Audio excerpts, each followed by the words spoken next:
Meeting of the Beaufort County North Regional Plan Implementation Committee to order. And we'll start with the Pledge of Allegiance. Everybody can stand. I pledge allegiance to the flag of the United States of America and to the republic for which it stands, one nation, under God, indivisible, with liberty and justice for all. Is you driving and doing the Pledge of Allegiance? Oh my God. He didn't stand up. York, you're supposed to stand up. And I think that our FOIA requirements have been met. And I'll like to go around and ask everybody to introduce themselves. And if they're representing somebody, please state who they're representing. I am Juliana Smith. I am the long-range planner for Beaufort County, so that's who I represent. I'm Jason Hincher. I am the Ladies Island representative for the Beaufort County Planning Commission and also the MP. Okay, I'm Jenny Kozak, former planning director at Low Country Council of Governments, and now I'm actually taking some part in the project that's going on, the mirror study, and I'm also a citizen and member of the Transportation Committee of Beaufort County. Stephanie Rossi, Planning Director, Low Country Council of Governments. Harold Campbell, represent the school board. Libby Anderson, Beaufort County Planning. Krista Julio Cook, Beaufort County Planning. And I'm Mike Tomey, MPC and Chairman for the North Regional. Thank you very much. Joining us on the screen also. York Glover, District 3 County Council. Lolita Huckabee, concerned citizen. Mary Ryan Krieger, Marine Corps Air Station Beaufort.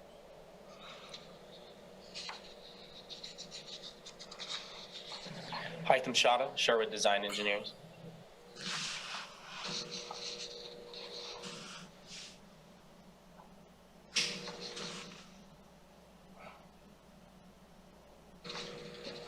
Okay, thank you, I appreciate it. And I do appreciate the school board being represented here. I think it's really important to have representation here for what we're trying to accomplish. There's obviously a lot of things that we're doing here and on some of the other committees that have direct impacts with the school board. So thank you very much. I appreciate that. Let's go to, I'll state for the record here also that we do not have a quorum, so we won't be doing any voting, making any decisions related to any of the issues if they come up. I think mostly we have updates and presentations. So we'll move on from there. The meeting probably will be a little shorter than usual, but let's move forward. And do we have any, let's go back to the minutes. Do I have a motion or discussion on the minutes? And there's only a couple of us, I guess, that would do that. Actually, I guess we'll have to move the minutes to the next meeting because we can't approve those either. Do we have any citizen comments?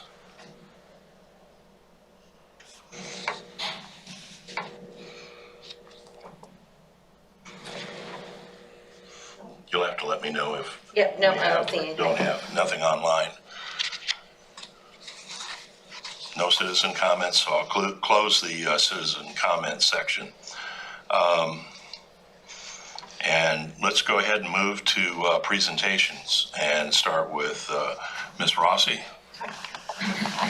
Yes, please go. All right, thank you. I'm here to just do turn it over to Hytham in a second, but just do an update on the Low Country Military Installation Resiliency Review project that we've talked to you about it a few times, about every other month.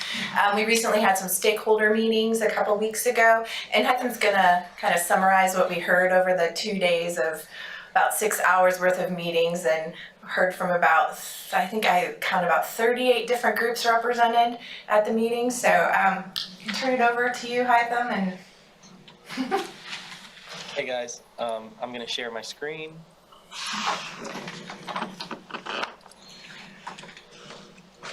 Great. Can you see it? yeah. Yep. Hey guys, my name's Hytham Shadid. I think I've met a couple of you in person, but I wanted to give you an update where we are, what we've learned, what we heard. We really appreciate some of you that were there.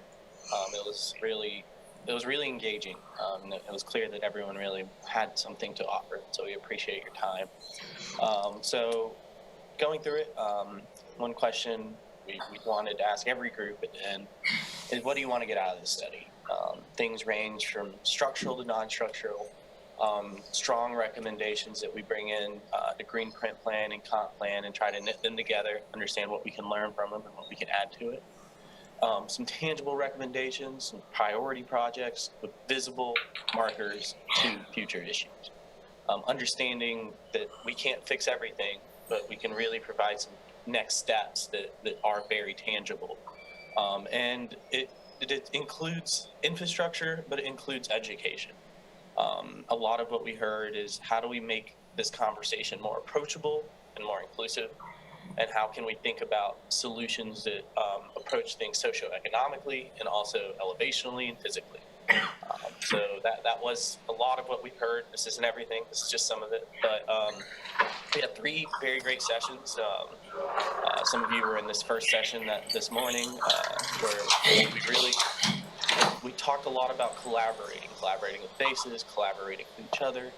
The second session was really kind of talking about the different types of properties, how the military is very, very important to communities' culture and economic diversity. And so, and then on the third one, it was a lot more environmentally focused. There was a lot of conversation about how do we deal with properties, heirs properties, how do we deal with conservation, and how do we collaborate between some of the environmental groups and more local groups as well. And we also spent some time visiting the beautiful Low Country. We took some kayak tours where we really got a first-hand look at the ecology, the benefits of the marshland, its buffering effects, and the historic character that really is right on the water's edge. We took a look at some of your new infrastructure. We were really, this was really awesome, honestly. When we went out here, saw how this worked, and also saw how it responds to tides. This was low tide. It was clear that the system has a pretty large impact on the watershed and the ecology around it. And Dr. Chris Marsh took us on a nice tour on Spring Island. It was beautiful. We really were able to see the full spectrum of ecology, from dense wooded areas to marshlands to some pine groves. And so it was really helpful to see what it looks like in a more natural state. And he also helped us kind of see some of the nature and history of the area. We saw a huge fox squirrel at the top right. You barely see it, but we saw a rookery. It was really amazing being there. And some of the history and the architecture around the Low Country, and how it responded to nature, and it also leveraged nature. And these buildings still stand today. It was really educational, and we definitely hope to come back. And then one of our members actually came down to see some oysters. And so she had fun in the rain, in the mud, really trying to helping out with the local. And from that, we really, we have some kind of, these aren't the only takeaways, but I think these are rose to the top. Regional organizations like yours are really taking initiative throughout the area. But can we find ways of unlocking further action through different types and more consistent communication? How do we identify opportunities across team, across organizational collaboration that can be transparent and occur more frequently? Number two, the military presence is critical to the community, and it is invested in supporting a relationship between the Low Country and the military. The community wants to understand how they can help the military, and the military wants to understand how they can help the community, and how they can play bigger roles in education and also opportunities to actually directly help the community. The residents should be provided further education on the science of local climate change so they can recognize the impacts and feel invested in the betterment of the community. What is it that's going to change? What will you see that's going to change? And one of the larger questions I kept asking folks was, do you know your elevation? Do you know your property's elevation? Do you know your loved one's elevations? Do you know your roadway crossing elevations? Do you know when that may be an issue for you? How can we make information like that approachable and easily accessible to the average resident? And the environment is a key economic driver. It's the gem of the Low Country. Therefore, it should be a key priority in future development. But that doesn't mean anti-development. That means intelligent development. And how can we not just push it through policy, but we can push it through tactical zoning. We can push it through incentivization, through tactical permitting as well, and make sure that the environment is something that is part of the design process. And last but not least is cultural continuation should be unequivocally prioritized throughout any recommendations and conversations. The culture of the Low Country is very diverse, from the Gullah Geechee community to just the military itself. The reality of how diverse the community is means there's not one culture, but continuing this growth of culture is important to maintaining the community identity. And community development should be about the people first, and go from the bottom up, not the top to the bottom. That's just kind of a brief glimpse of where we're at. We really kind of are, we've identified what data we need still. We've reached out to several organizations to try to get that information. We're identifying what critical assets and needs are in some of the target areas. We're understanding the interdependence, infrastructure relationships, essential needs, and how the human element is a priority in this. We're trying to find ways of not just making a number. There needs to be a way of prioritization that understands the character of the communities that are being impacted. And also we're trying to, then our next steps really is developing these assets, understanding where they are, using this additional data, and really doing a vulnerability assessment that prioritizes the sensitivities, the capacity, the resiliency, the ability for the community to adapt in future climate change, and exposure to future threats and current threats out there. That's where we are right now. Hoping by the end of July, we can start actually creating different priority areas. And through August, we're going to start having conversations of what projects intersect with these areas, what capital projects, what planning projects, what community organizations.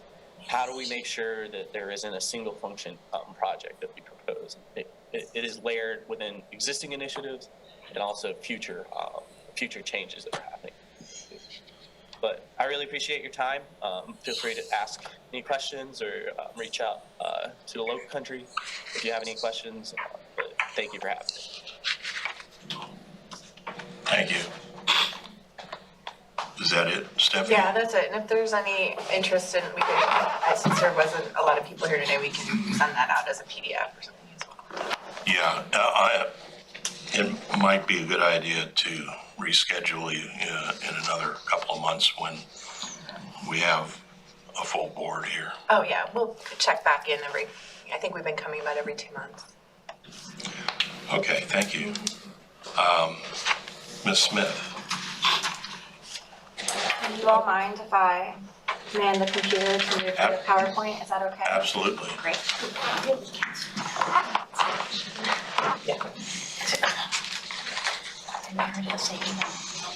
Moving furniture. That's why. See, I've got 2 phones now.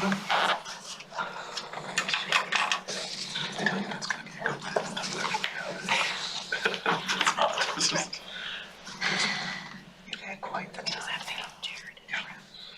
I mean, it was like, they sound different. That's not even.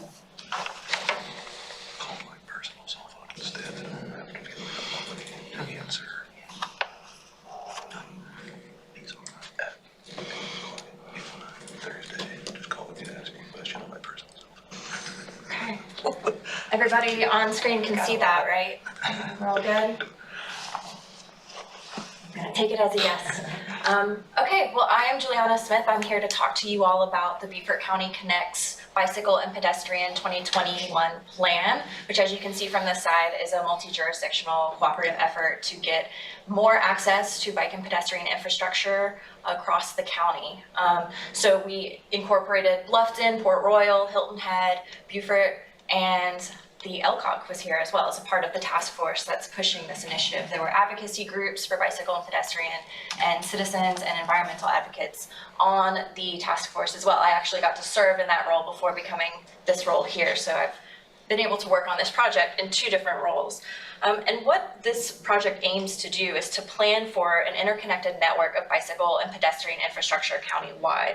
And we're planning for a lot of different reasons. Some of them are kind of no-brainers, right? If you spend more time commuting on bicycle or by foot, you're gonna have better physical health, better mental health. It's a good social infrastructure project where you're getting people out in their community, meeting and seeing familiar faces in their neighborhoods. It helps improve the health of not just the people, but the environment as well. So you're reducing carbon emissions if you're using fewer daily car rides to get to and from work or the places you need to go, and instead using bicycles or walking.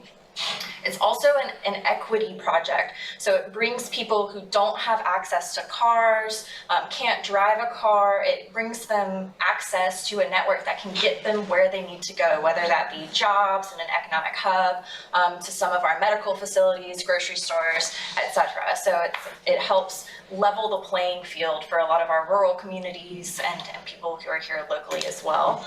And then we have the increased sense of community in place. We reduce collisions out on the roadways. Just last week, there was a pedestrian fatality on 21 where hit by a car walking on the side of the road. So this is a really important project, not just for your mental health, your physical health, but for keeping the health of our community strong so people can move around freely and safely. And finally, it also helps drive our economic viability here in the county. And so some of the numbers that we found through the researching of this plan and planning for this project were that there are tens of billions of dollars spent nationwide. So $83 billion spent just on trips for biking. So people who want to go to different places to bike in different areas are spending that amount of money nationwide. And then $97 billion for the retail spending that they do once they get there. So there's a lot of money in this. The Spanish Moss Trail sees 40,000 visitors every year coming from, and 40% of those visitors are from 25 miles away. So we're bringing people in who are spending money here locally. Hilton Head is a really great example of this as well. Miles and miles of bike trails, people coming to and spending lots of money there going vacation. It's a really big amenity to have those bike trails. So there's a lot of reasons why we want to do this, because it's going to improve the quality of life here and help be a little bit of a pump to our economic viability. Now, the task force working on this came up with several objectives. The first one, of course, the highest priority, is to create this integrated network of sidewalks, multi-use paths, and on-street bicycle connections. So linking people to the places that they need to go so that they don't have to get into a car to do that. It also is helping to normalize biking and walking as a routine way of getting around. Since I started working here, I walk to work every day, and it's really a lot of fun. I enjoy it. It's a good decompression after work. It's a great way to get in the right mindset on the way to work. So make people feel more comfortable doing that, and then enhancing your quality of life and leveling that playing field so people have access to our economic hubs, to our medical centers, all of that. Some of the guiding principles that came out of this exercise are these 3 right here. So the first one, to reiterate, we're making connections, right? We're connecting the county through a network of bicycle and pedestrian infrastructure. The second one there came from our survey project that happened last summer in 2020. So the interested but concerned group is who we want to target. So this survey was put out into the public realm. We had almost 2,000 respondents, and they self-described who they were. And what we found was that 46% of those respondents put themselves in the interested but concerned. What this means is that they're interested in walking and biking more, using it as a more routine transportation mode, but they're concerned. They don't quite feel safe. They don't know where to go. They don't know where the infrastructure is. And so what we want to do with with this plan is target this really big group of our population to get them more comfortable with biking and walking and get more people out on this infrastructure. So we're reducing car trips, we're connecting our communities. So that's who we're targeting, that interested but concerned group. There were also fearless groups, people who are comfortable no matter what. There were experienced groups who go out, already experienced with this. And then there were groups, no way, no how. But we're working to target this interested but concerned group. And then last but not least is the spine spur approach. This has to do with the planning for these projects. And so what that means is that there have been identified routes that will create a spine throughout the county. And what that looks like, which we'll see a little bit of it in some maps here in just a moment, is pretty much starting from the Harriet Tubman Bridge on 17, moving down and connecting to 21, going across 170, across the Broad River Bridge, down into Bluffton, across the Bluffton Parkway out to the 278 bridge to Hilton Head and into Hilton Head. So that's our spine. And the spurs coming off are the branching nodes that come out of that area. So connecting communities to that spine, connecting economic hubs to that spine, connecting natural resources to that spine. So that's what that approach means. So this is what guides the rest of this project here. So give you a broad sense of the changes we hope to see over the next decade or so. On our left side of the screen there, that's the existing and committed projects. We'll zoom in closer for our northern region in just a moment. So if you're having trouble seeing that, we'll get in a little bit closer. But the dark purple are projects that have already been committed to. So you can see some of the extensions of the Spanish Moss Trail. There is, let's see if my mouse shows up. No, okay, there is the Laurel Bay area. Here we go. This project here, which grant funding is being applied for that area. You've got areas, the 278 bridge down in the southern portion, we know that that's going to incorporate bicycle pedestrian infrastructure. And then you have the existing, that kind of pink color are our existing networks that already are here. So it's it's a really great starting point to build the spine and to build the spurs. On the other side of the screen, you're seeing all of the projects that rose to the top out of all of the input that was gathered. So we've got input from our various municipalities, input from our engineers here in Beaufort County. We've got input from the public as well. As a part of that surveying exercise, they were able to say what projects they'd like to see happen, what would make their communities better. So these are the projects that came from all of that, and they're weighted on different time lengths. So you've got immediate term, which are your green areas. So down here in Bluffton, you see some immediate terms, up here in Beaufort as well. And then you have your midterm. So immediate happens in the next 5 years. Midterm is 5 to 10 years. So those are the yellow projects, a little bit bigger, take a little bit longer to implement and secure funding. And then your red are the long term. So it might take 10 plus years to get those projects fully completed. Those are some of our biggest projects. You see the spine especially has a lot of red kind of moving throughout here. So that's, when you're looking at the maps as I move through the closer zoomed in areas, there will be a legend to remind you, but that's kind of the framework we're working within. So we'll start in the northernmost part of the county.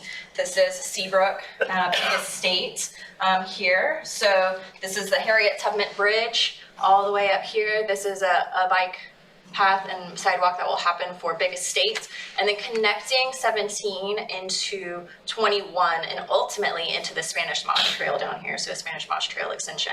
This right here is a sidewalk connecting Detour Road to our schools. So a big part of this, driving part of this, is making sure there are safe ways for people to get to schools from their communities. Again, I was just talking about 21 being a little bit of a problem for pedestrians walking on, so a really important project to have going. As we move into the island, we've got Burton, Beaufort, and Port Royal here. So we've got, again, that committed project on Laurel Bay, looking to get that grant funding to connect our Laurel Bay community out to economic centers where jobs are, into the Spanish Moss Trail. We also have Joe Frazier Road infrastructure coming in. Here are these connections from our Port Royal communities to the Spanish Moss Trail, and then over here on our right, we are looking at connecting places like our parks. We've got the Naval Park. Now let me get rid of this. Sorry, guys. We've got the Naval Park over here connecting to Port Royal Elementary School, our schools in Port Royal, connecting into the Spanish Moss Trail, which is really important when you consider we've got a farmer's market there every weekend, right? Getting people safer access to those types of community events. And then again, bringing people across the river to get into downtown Port Royal or into your community hubs over here as well. And I will note there's a protected bike lanes hoped for out here on the McTier Bridge, which will connect us to our next area in northern Beaufort County. Ladies Island, St. Helena Island, reaching all the way out to Hunting Island on 21. So we've got, again, connections with schools, committed projects out here on, I believe that's Middle Road right there. Connecting on Ladies Island, connecting to schools on Chowan Creek Bluff, out here on St. Helena, connecting MLK Drive to your elementary schools. And then ultimately, for those who want to bike all the way out to one of our really great resources, natural resources here in the county, the state park, you've got a bike lane that will happen on 21 out to Hunting Island to help protect those bikers. So these are kind of the plans moving forward over the next 10 or so years for creating a more interconnected network here in Beaufort County. There's a lot going on in the southern half of the county, and I'm happy to talk about any of that if you'd like. As a part of the project, we've identified buckets of funding for how we get this done, and it's really going to be a regional cooperative effort to get this done. Everybody pulling together resources to make sure we can pay for these important projects, keeping our residents and our visitors safe and getting them out into the natural habitats that are out here. And then our plan implementation. So there's a lot that's going to happen to get this done. I think the first thing that we're working on is getting our local jurisdictions to adopt this into their comprehensive plans so that we're all working from the same page. We're also going to incorporate it into the LATS long range transportation study, again, making sure everyone's on the same page, working towards the same goals.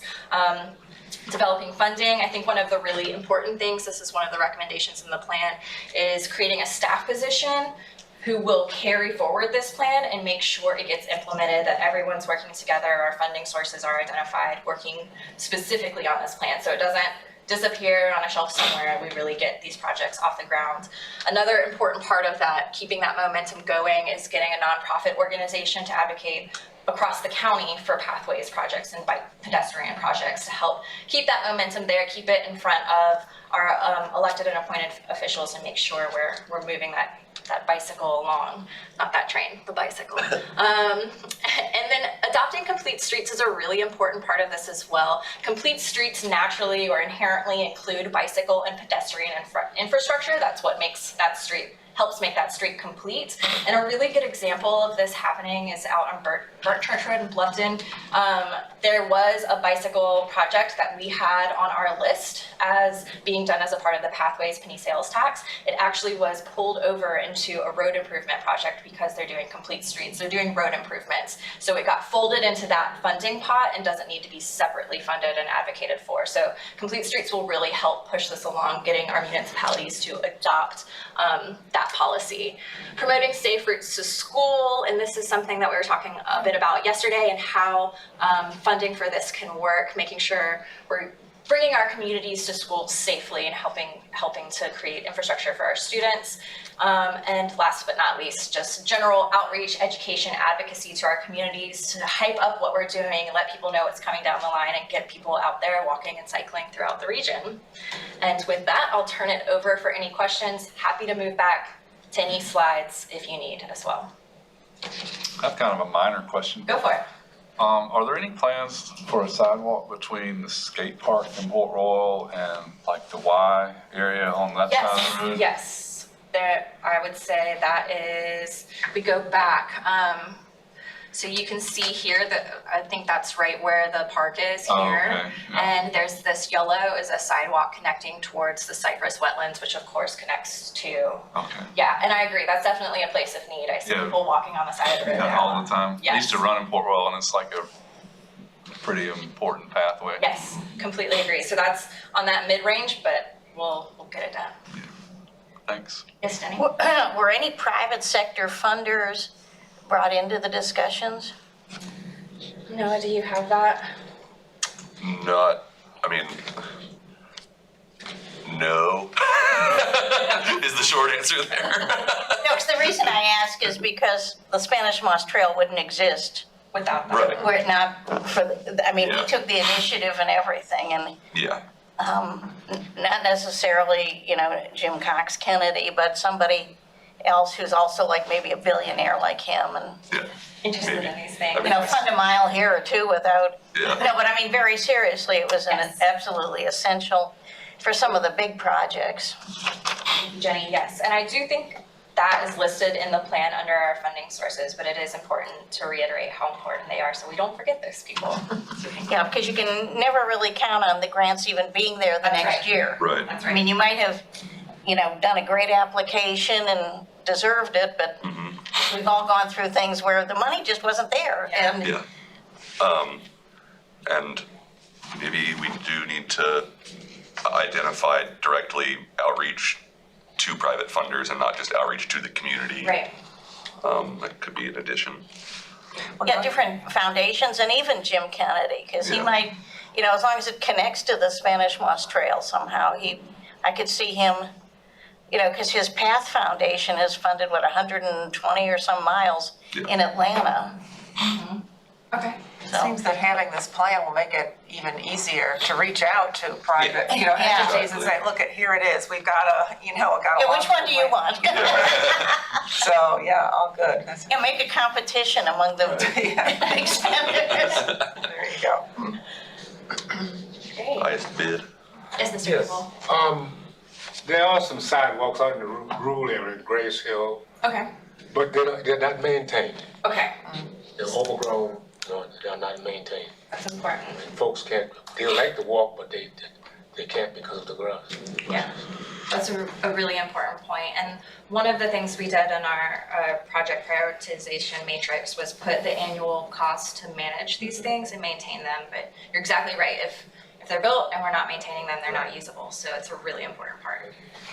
Along the same lines, a lot of the roads in Lubico, when they're doing the road constructions, there's really not any room between the ditches and the side. I used to run out there too, and there's you can't even get off the road when a car comes in some of the rural communities. So even in the process of doing road work, if there's a way to encourage people to promote just making room for future sidewalks. Yeah, that gets into the whole issue. I remember we discussed it at one of the meetings of your group.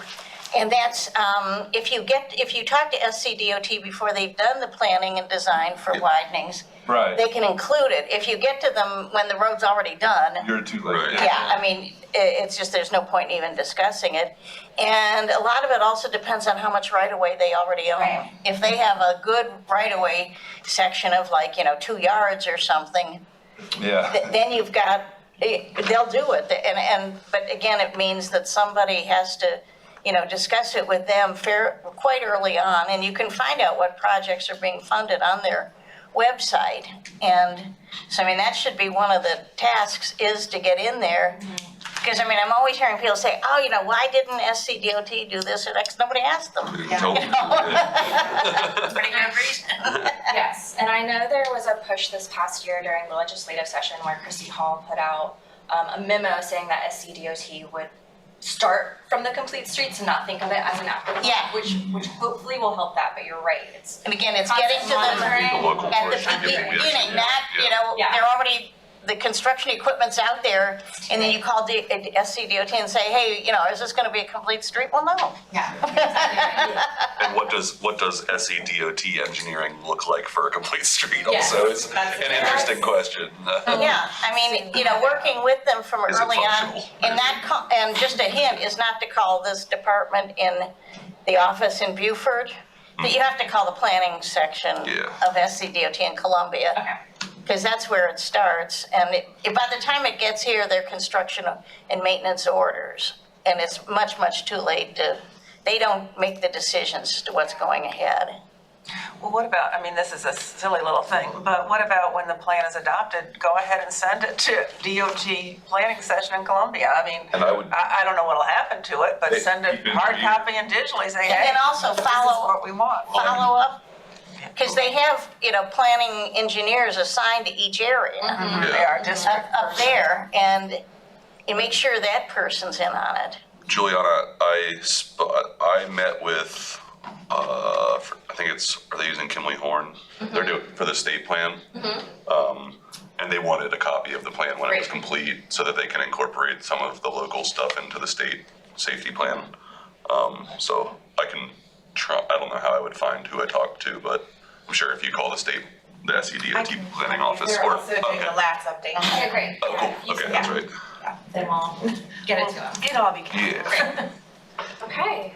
Any other thoughts, ideas, considerations? I'll just add that on the Ladies Island, all of the access roads in 21 are incorporating these pathways as part of their projects. So it seems natural that anything that gets developed should have that attached to it. What it does do is it brings up an awareness of additional pathways that need to be used or developed in addition to what's already out there. So it's an evolutionary kind of a process. As soon as you start looking in more detail in certain areas, you start to see where connections are really important. Yes. Thank you, Jenna. Okay, thank you, Juliana. You're welcome. I'll stop sharing. Well, you can stop the video Yes. part. Well, I'll keep sharing. Don't stop sharing. Okay, so, Chairman, yes. just a quick question. I appreciate the presentation and the comments that have been made. I think one of the unfortunate pathway we failed to include because we didn't register with DOT was the Harbor Island Bridge. And I think we should never allow that to happen again. So I think what you said earlier is registering with DOT our plans is very essential. The other thing that question I have is how many I don't know, lineal feet or miles of pathway are we proposing here? Do we have a number on that? Yeah, I think we do have It's 106. Yeah, 106 is the number. Miles? 106 Miles, miles? yes. Yes, sir, miles. Miles. Okay. And those are uncompleted pathways at this time, right? Right. Okay. Good. Okay. Thank you, then. Thank you. Any other questions?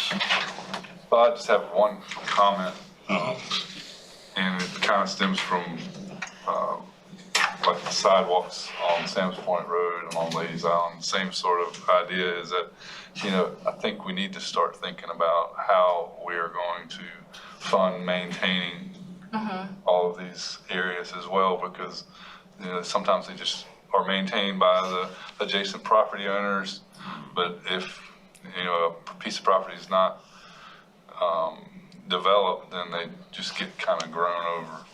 That's right. And if there's a mechanism in the future to maintain it, I think it's important.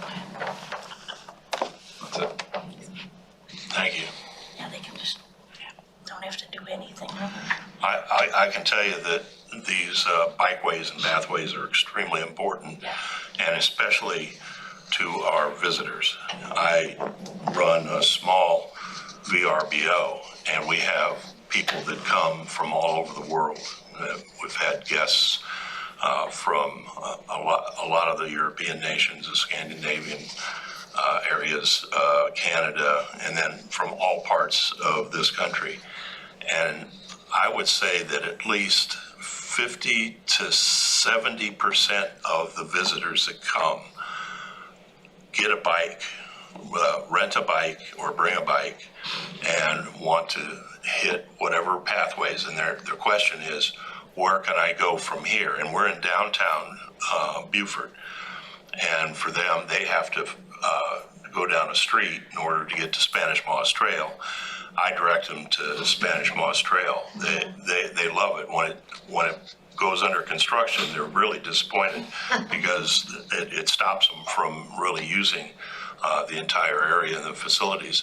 So from a visitor standpoint, which is what the city is in the business of in large part, I think the county is in large part, it's extremely important. I do hear a lot of comments on boards and committees that some people just don't understand why we have those. They don't understand because they say, well, I don't ever see anybody using them. And obviously they don't use them. I can understand why they don't see people using them. But I'll say that the experience is from a visitor standpoint, at least, if not local. And I think there is a lot more local use of these things and it continues to increase. I think they're extremely valuable to our economics sense here in the county and in the cities. Regarding the maintenance question, if they receive state funding from SCDOT, they have to have a maintenance plan that's actually signed by the responsible body. You can't you don't get money, they used to just give money and then the thing would get built and then it would be in 5 years a dump.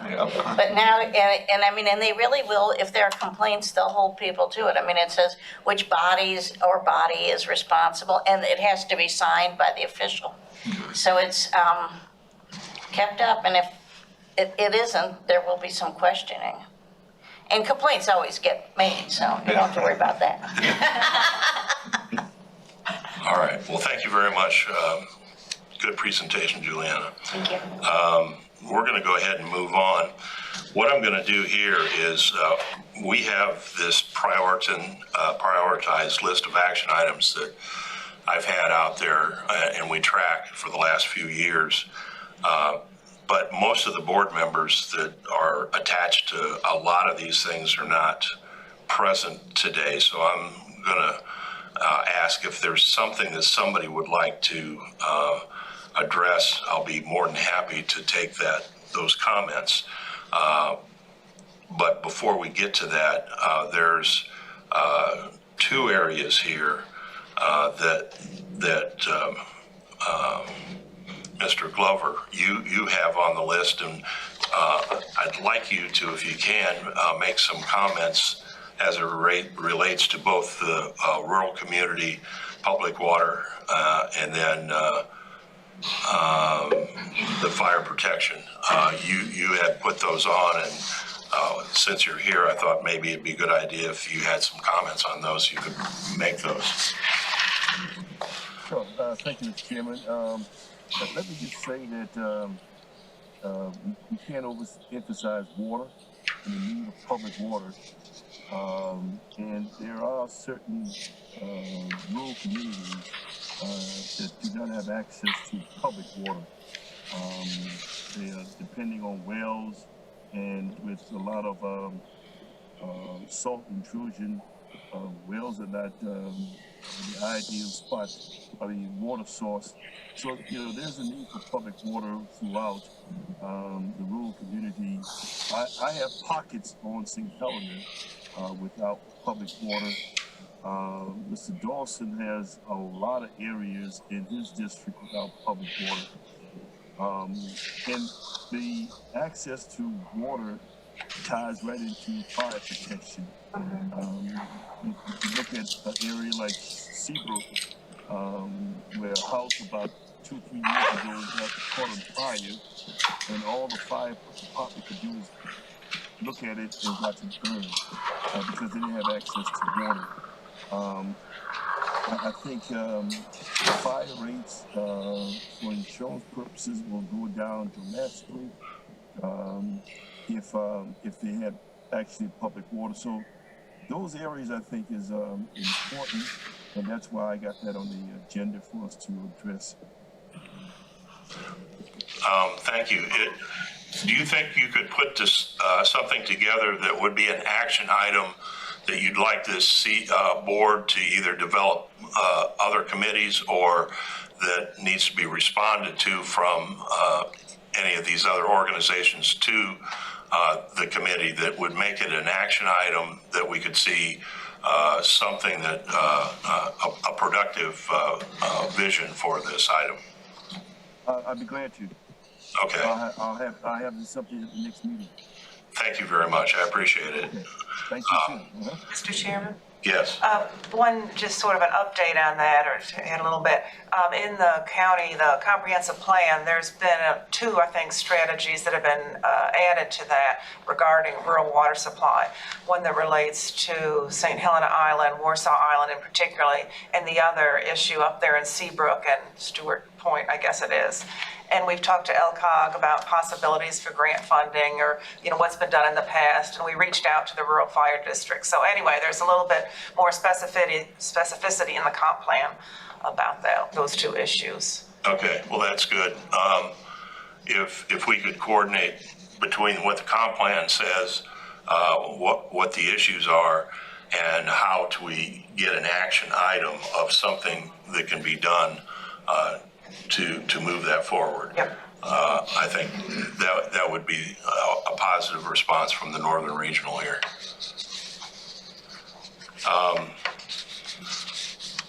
Any other items on the action item list that anybody would like to make comment on?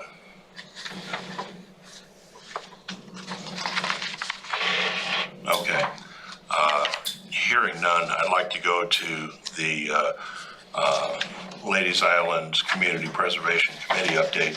I've asked Jason as chair of that committee to give us an update. And the reason I'm asking for an update from him, and then I have another one as an update from the Village Center Task Force, is that Northern Regional now is responsible for those two committees. Based on the mandate that we had and the dissolution of the other Ladies Island Plan Implementation Committee. So periodically, I'd like to get updates from both those committees coming back to Northern Regional. So Jason, if you wouldn't mind. Sure, absolutely. You can use the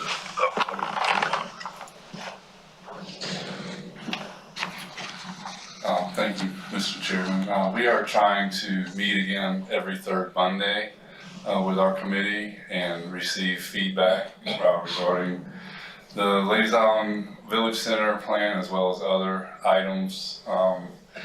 And we welcome the public and anyone who's interested to come and meet with us. I don't know if there's any other information that y'all would like to know. What are the kinds of issues that I know you just started back and you've only had a couple of meetings, yes. So it's just getting started. About what is your attendance at this point, and what are the kind of issues that are coming up in the meeting? Well, like you said, we just gotten started again. Our attendance mainly has been our members, which is 6 of us, but starting next month, I would like to invite some also of the planning people to come, David and Robert and Libby and whoever else can make it. I know everybody has a lot of meetings. And once we get cranked up, I would like to encourage some more general public to come and provide input as well. Okay. Is that something you might advertise in local media? Yes, sir. We've actually just started the LIPA board up as well. I'm going to try and use that media and their newsletter to try and bring people in. Okay. Thank you. Appreciate it, Jason. Okay. And the last item here is the Ladies Island Village Task Force. I know that we are getting a lot of input from the county engineering for all the access roads and the 21 roadway. I know that there's been an application for a grant just recently placed for the county for that specific area on Ladies Island. We're moving forward. We're still in need of a consultant, which between the city and the county are still trying to figure out how to get a consultant on board. The task force is moving forward into a lot of different areas of that master plan. I don't want to call it a master plan, but it's a quasi-master plan trying to move forward with something that will be a positive impact for the Ladies Island. And we are starting to meet with major stakeholders and talk to them about the issues that they have and what they would like to see as planning moves forward, especially along the 21 corridor. So that's just a real brief update. At some point in time, when it's appropriate, we may share with you a little bit more about some of the planning process that the task force is dealing with. But I think that is probably going to happen whenever we can start to have some more public meetings related to that. So that brings us to the end of our agenda. Are there any roundtable comments?